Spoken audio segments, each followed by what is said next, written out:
Last कुछ ही दिन बचे हैं। अगर आप एंजॉय करना चाहते हैं 10% discount on CSIR UGC NET subscription पे, तो आज ही अगर आप सब्सक्रिप्शन लेते हैं CSIR UGC नेट के कोर्सेज का अनअकैडमी पे, तो आज ही रेफरल कोड यूज़ कीजिए botany10 और 10% डिस्काउंट का फ़ायदा उठाइए। नेक्स्ट अनअकैडमी लाया है Unacademy accelerate, your chance to win 100% scholarship for CSIR UGC NET subscription. फरवरी 21 को ध्यान दीजिए, संडे 12 बजे से लेके 1:15 तक मैथमेटिकल साइंसेस के लिए 30 क्वेश्चंस रहेंगे।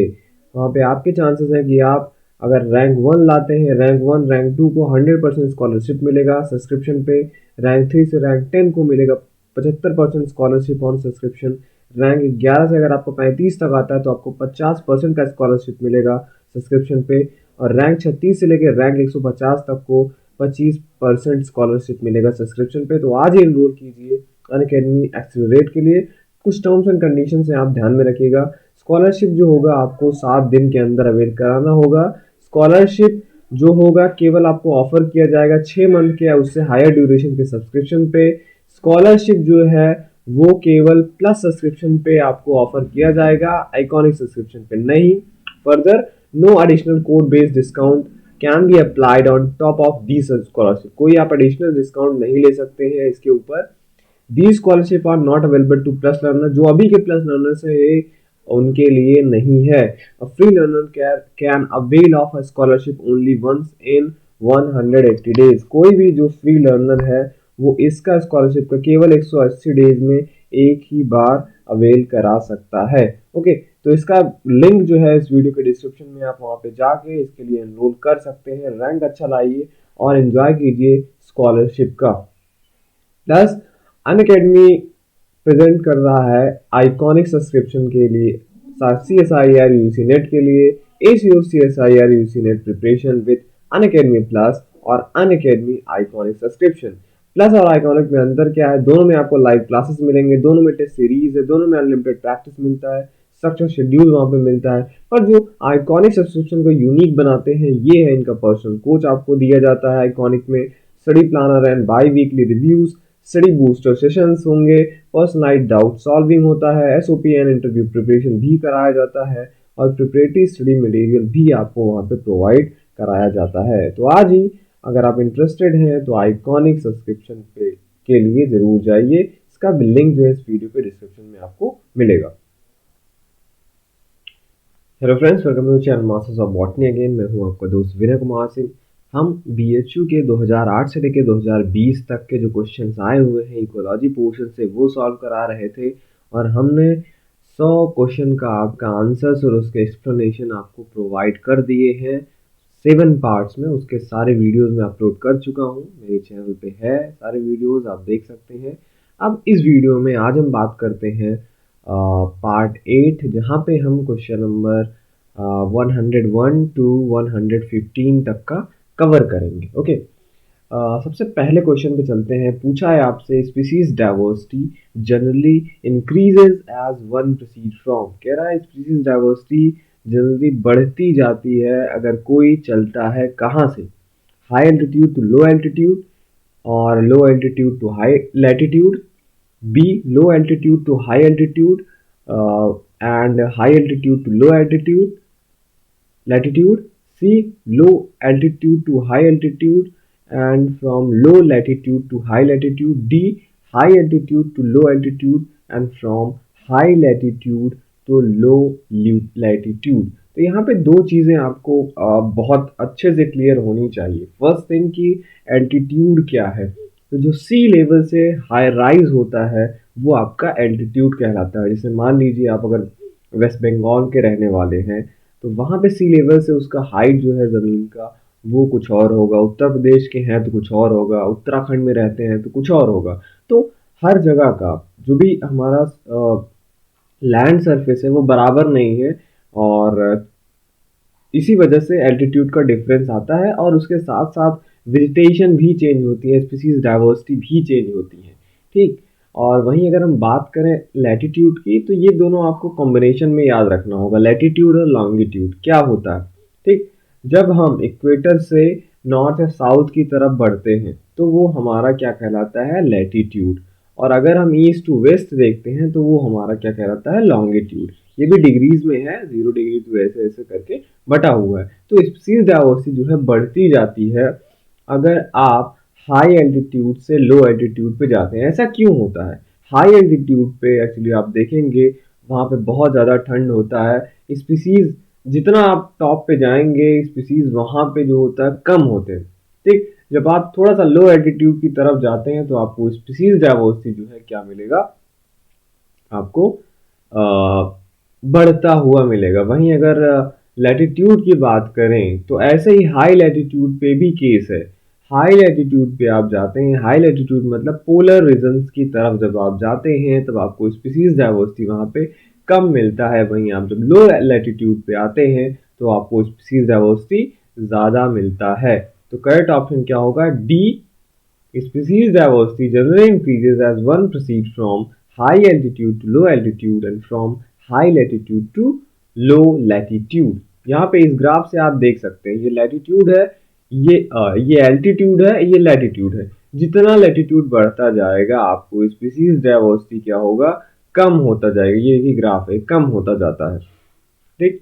वहीं अगर ऐसे ही आप हाई एल्टीट्यूड पे जाते हैं फिर भी वहां पे स्पीसीज डाइवर्सिटी कम। तो ये मीडियम पे जब एल्टीट्यूड पे, मीडियम लैटिट्यूड पे रहता है तो वहां पे आपको स्पीसीज नंबर ज्यादा मिलता है। क्वेश्चन नंबर 102 पे आते हैं।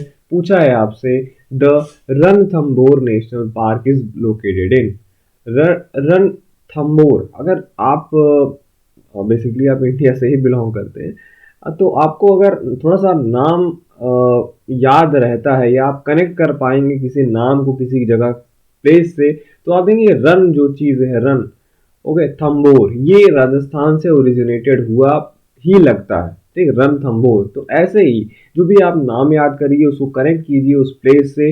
रणथंबोर जैसे शब्द जो है राजस्थान से ही ओरिजिनेट होते हैं और आप इसे गेस कर सकते हैं कि रणथंबोर नेशनल पार्क जो है ये राजस्थान में ही लोकेटेड है। Actually Ranthambore national park is one of the largest national park situated in Rajasthan, India.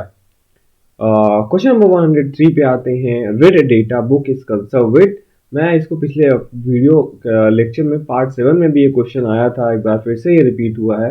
Red data book जो है आपका ये किससे कंसर्न है, किससे रिलेशनशिप है इसका?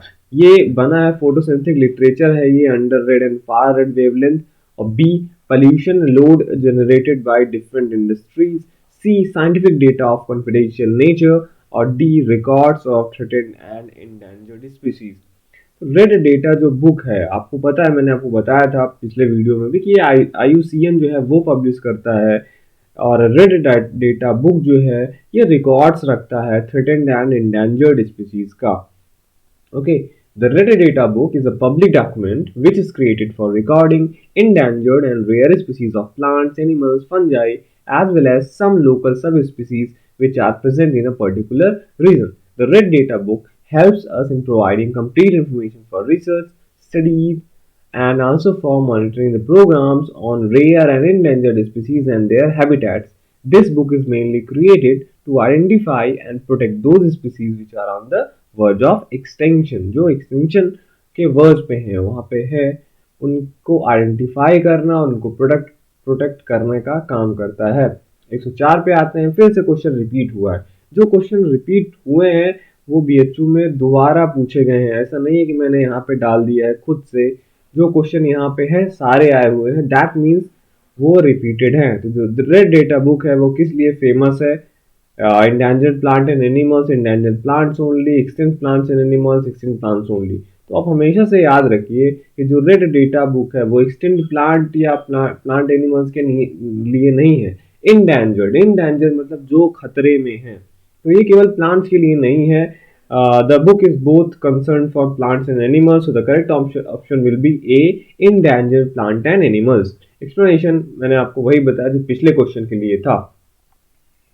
क्वेश्चन नंबर 105 पे आते हैं। Which of the following factors is most responsible for extinction of species in recent times. फिर एक ये भी क्वेश्चन रिपीट हुआ है कि इसमें से कौन सा फैक्टर मेनली रिस्पॉन्सिबल फॉर है, मोस्ट रिस्पॉन्सिबल है एक्सटेंशन जो स्पीसीज हो रहा है रिसेंट टाइम में उसके लिए? Pollution, loss of habitat, over hunting और क्लाइमेट चेंज। तो जो सबसे बड़ा रीजन है रिसेंट टाइम में जो स्पीसीज एक्सटिंक्शन हो रही है, उसमें सबसे बड़ा फैक्टर क्या है आपका? Loss of habitat. मतलब हैबिटेट का लॉस होने के कारण, हैबिटेट डिग्रेडेशन मतलब जो प्लांट्स और एनिमल्स जो वाइल्ड स्टेट में पाए जाते हैं, उनका जो हैबिटेट है वो डिस्ट्रक्ट हो रहा है, उसका डिस्ट्रक्शन हो रहा है, जंगल काटे जा रहे हैं। इस वजह से जो रिसेंट टाइम में है वो स्पीसीज एक्सटिंक्शन बढ़ गया है। ओके, क्वेश्चन नंबर 106 पे आते हैं। In India the occurrence of rhododendrons is approximately eight which altitude range? Rhododendron जो होते हैं वो श्रब्स होते हैं, मतलब प्लांट्स हैं ये, और इनका हैबिट क्या होता है? श्रब्स होते हैं। Rhododendrons are mostly dominated on the at the Himalayan region. तो वही आपसे पूछा है कि इनका जो अकरेंस का रेंज है वो किस एल्टीट्यूड पे ये पाए जाते हैं। रोडोडेंड्रॉन्स आपको जनरली यहाँ पे नहीं मिलेंगे सेंट्रल इंडिया में या साउदर्न इंडिया में, ये आपको नॉर्दर्न इंडिया में मोस्टली मिलेंगे। तो आपसे एल्टीट्यूड पूछा है कि जो रोडोडेंड्रॉन्स का अकरेंस है ये आप जो है आपको भारत में या कहीं भी अच्छा हाँ, इंडिया में पूछा है। इंडिया में ये आपको 3500 से लेके 4500 मीटर एल्टीट्यूड पे मिलेगा। ठीक है, मतलब हायर हिमालयास पे आपको मिलेगा ये। तो एल्पाइन रोडोडेंड्रॉन श्रब्स हैं, ये कहाँ पे पाए जाते हैं? 3500 मीटर से लेके 4500 मीटर के एल्टीट्यूड पे ये डोमिनेट करते हैं। क्वेश्चन नंबर 107 पे आते हैं। Among the following which of one botanical garden of India is wettest? पूछा है कि यहाँ पे जो भी दिया गया है बॉटनिकल रीजन दिया गया है नीचे, जैसे गैंगेटिक प्लेन्स हो गए, Assam and Meghalaya, western Himalayas and central India, इसमें से पूछा है आपसे कौन सा रीजन सबसे वेटेस्ट है। वेटेस्ट का मतलब जहाँ पे नमी ज्यादा रहती है। तो गैंगेटिक प्लेन्स नहीं है, ना तो वेस्टर्न हिमालय ना तो सेंट्रल इंडिया। असम और मेघालय में आप देखेंगे कि ये सबसे वेटेस्ट है, क्योंकि उधर जो है बारिश वारिश बहुत ज्यादा होती है। क्वेश्चन नंबर 108, टाइगा क्या रिप्रेजेंट करता है? टाइगा क्या है पूछ रहा है आपसे। नॉर्दर्न कोनिफेरस फॉरेस्ट है, टेम्परेट ग्रासलैंड है, टेम्परेट डिसिडुअस फॉरेस्ट है, या सवाना ग्रासलैंड है? तो आपको ये भी याद होगा, मैंने आपको टुंड्रा टाइगा के बीच में डिफरेंसेस बताया था। तो टाइगा जो है टेम्परेट रीजन में आता नहीं है, सवाना भी जो है में नहीं आता। ठीक, ये नॉर्दर्न कोनिफेरस फॉरेस्ट है। क्योंकि टाइगा का आप जो वेजिटेशन देखेंगे इसमें जिम्नोस्पर्म जो है ये ही ज्यादा है आपके। ठीक, तो टाइगर रिप्रेजेंट क्या करता है? नॉर्दर्न कोनिफेरस फॉरेस्ट को ये रिप्रेजेंट करता है। Taiga generally refer to in North America as a boreal forest और snow forest is a biome characterized by coniferous forest consisting mostly of pines, spruces and larches। इसमें ये सारे type के plant आपके पाए जाते हैं। क्वेश्चन नंबर 109 पे आते हैं हम। इन India maximum biodiversity is found in. India में पूछा है आपसे कि मैक्सिमम बायोडाइवर्सिटी कहाँ पे पाई जाती है? गैंगेटिक प्लेन्स में, वेस्टर्न घाट्स में, ट्रांस हिमालयन रीजन में, या ईस्टर्न घाट्स में? तो देखिए ईस्टर्न, सबसे आप पहले आप याद रखिए कि जो वेस्टर्न घाट्स हैं, मतलब हिमालयन रीजन ना तो गंगेटिक प्लेन्स है ना तो ट्रांस हिमालयन रीजन है। वेस्टर्न घाट्स और ईस्टर्न घाट्स में आपको चूज करना था, लेकिन दोनों में से क्या है आपका? वेस्टर्न घाट्स में मैक्सिमम बायोडाइवर्सिटी पाई जाती है, और दोनों के दोनों आप इंडिया के मैप में देख सकते हैं। ये वेस्टर्न घाट्स है और ये ईस्टर्न घाट्स है, ईस्ट साइड में है ये तो ईस्टर्न घाट्स, ये वेस्टर्न घाट्स है। In India maximum biodiversity is found in two geographical areas, that is Eastern Himalaya and Western Ghats. ठीक है, ईस्टर्न हिमालय, ये जो रीजन आपका है हिमालय का, ईस्टर्न हिमालय, यहाँ पे आपको सबसे ज्यादा बायोडाइवर्सिटी है, और यहाँ पे भी है वेस्टर्न हिमालय में। These two areas are included among the 25 hotspot of the world. और ये जो दोनों एरियाज हैं वर्ल्ड के 25 जो हॉटस्पॉट हैं वर्ल्ड के, उसमें इंक्लूडेड हैं। तो आप समझ सकते हैं यहाँ पे बायोडाइवर्सिटी कितना। लेकिन यहाँ पे आप देखेंगे ईस्टर्न हिमालय तो ऑप्शन में है नहीं, वेस्टर्न घाट्स है, तो ये आपका वेस्टर्न घाट्स हुआ। यहाँ पे आपका ईस्टर्न घाट दिया है, पर ईस्टर्न घाट में उतनी डाइवर्सिटी नहीं है, वेस्टर्न घाट्स और ईस्टर्न हिमालय में है। ईस्टर्न हिमालय आपके ऑप्शन में नहीं है, आपका एक ही बचता है वेस्टर्न घाट्स।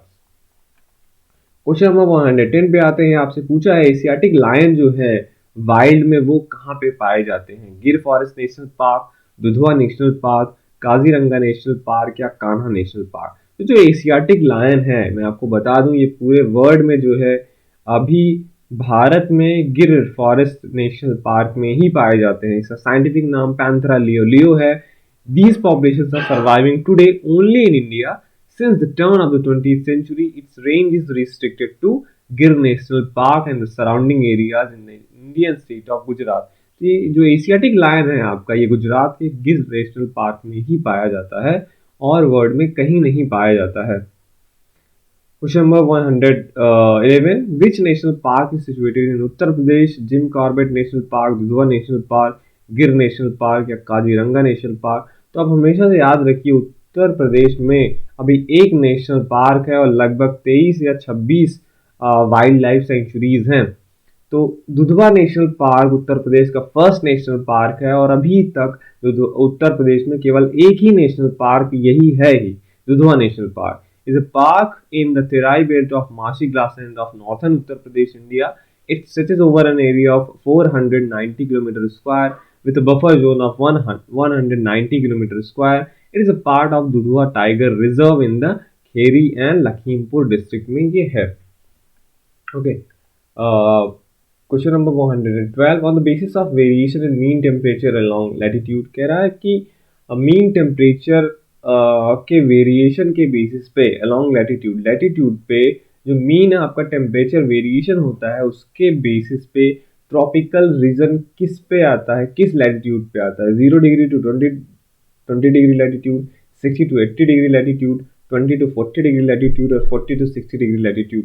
तो आप देखेंगे ट्रॉपिकल रीजन जो होता है इक्वेटर के आसपास का है, ठीक।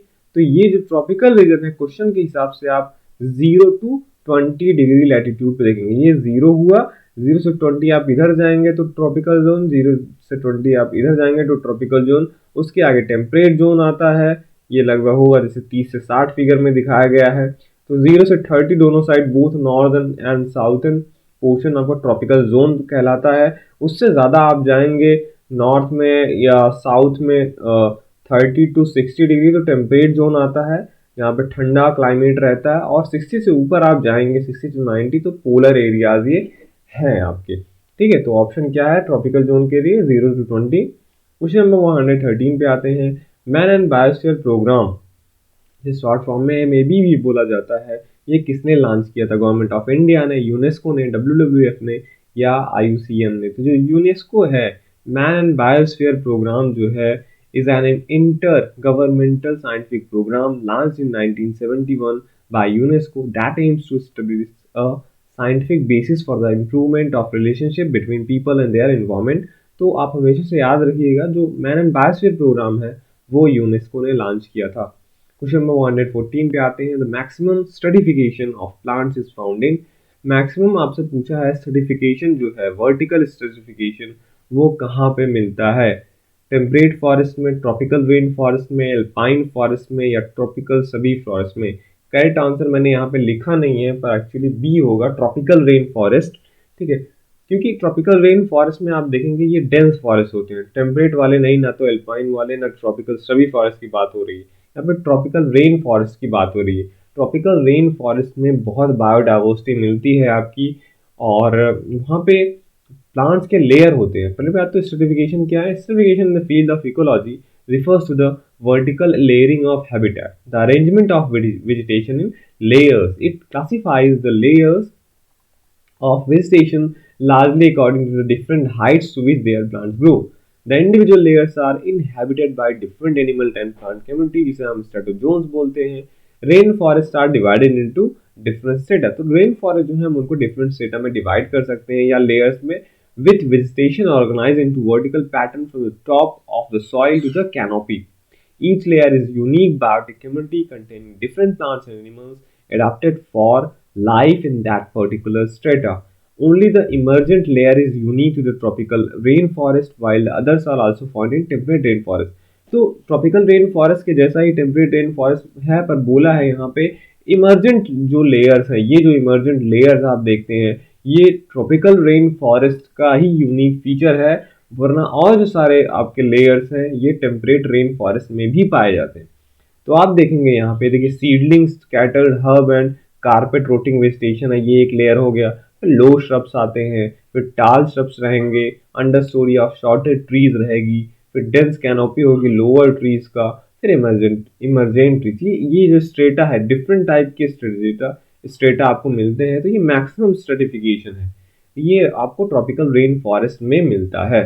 ठीक, क्वेश्चन नंबर 115 पे आते हैं। Which one of the following is an endemic plant. पूछा है आपसे इनमें से कौन सा प्लांट इंडेमिक है। इंडेमिक का मतलब होता है जो डिस्ट्रीब्यूशन, जैसे आप कुछ प्लांट आप लेंगे पूरे वर्ल्ड में डिस्ट्रीब्यूटेड रहेंगे कहीं जगह पे, और कुछ कुछ प्लांट जो होते हैं कहीं एक ही जगह पे पाए जाते हैं। वैसे अब इंडेमिज्म अलग अलग होता है, किस एरिया की आप बात कर रहे हैं, जैसे किसी इंडेमिक टू अ स्टेट हो सकता है, इंडेमिक टू अ नेशन हो सकता है। ठीक, जैसे कोई भी स्पीसीज अगर उत्तराखंड में ही केवल पाई जा रही है तो हम बोलेंगे this species is endemic to Uttarakhand. या इंडिया के रेफरेंस में बात करेंगे, अगर इंडिया के अलावा और दुनिया में कहीं नहीं पाई जाती तो आप बोलेंगे कि ये एंडेमिक है इंडिया के लिए। तो वैसे ही आपसे पूछा है कि इसमें से कौन सा प्लांट आपका एंडेमिक है, रिसिया डिस्कलर, नेपेंथीज, साइनोडॉन डैक्टिलॉन या वर्नोनिया सिनेरिया। तो करेक्ट ऑप्शन है नेपेंथीज। नेपेंथीज का स्पीसीज है नेपेंथीज खासियाना, जो खासी हिल्स के नाम पे इसका नाम पड़ा है, to which it get largely endemic, जहाँ पे ये खासी हिल्स पे ही पाया जाता है और वहीं के लिए ये इंडेमिक है। Is an endangered tropical pitcher plant of the genus Nepenthes. It is the only Nepenthes species native to India. Nepenthes का नेपेंथीज खासियाना ही जो है इंडिया में पाया जाता है और ये इंडेमिक है, मीन्स ये दुनिया में कहीं नहीं पाया जाता है। ओके, तो इंडेमिक प्लांट की जो कहानी है आप देखेंगे हमेशा से ये इंडेंजर्ड ही रहे, क्योंकि उनका नंबर इतना कम होता है कि वो और जगह पाए नहीं जाते हैं, और जहाँ पे रहते हैं बहुत स्मॉल आप कह लीजिए इनका पॉपुलेशन होता है। ओके, तो ये था आपका क्वेश्चन नंबर 100 से लेके 115 तक। आप ये वीडियो देख रहे थे आपके चैनल मास्टर्स ऑफ बॉटनी पे। अगले वीडियो में हम बात करेंगे पार्ट 9, जहाँ पे हम 115 से लेके 120 क्वेश्चन का सोल्यूशन आपको देंगे। देखते रहिए मास्टर्स ऑफ बॉटनी, और thank you for watching this video.